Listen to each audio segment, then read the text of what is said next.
We are the hope of our generation. The children's is our hope of our nation.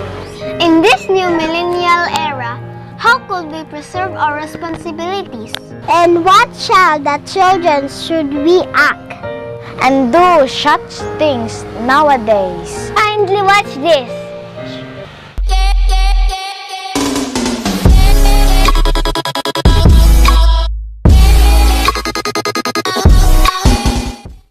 Have faith in God always.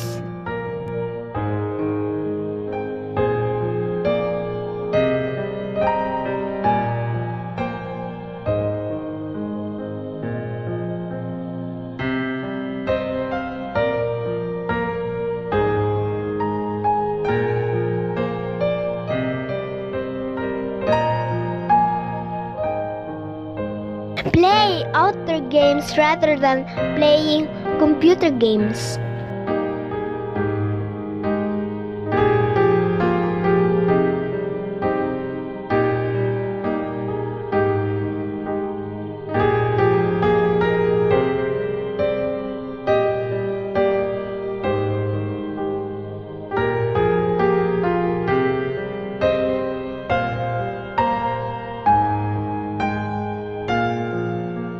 Always be grateful to your parents.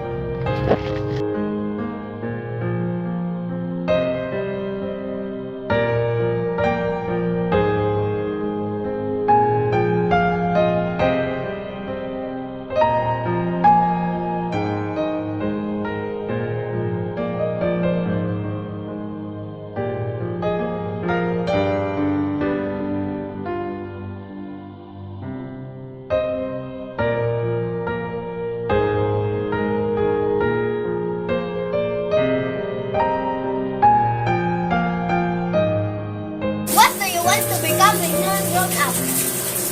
I want to be a teacher. I want to be a police. I want to police. I want to be an engineer. So what will you do? We will study. Keep in mind that education is our key to success.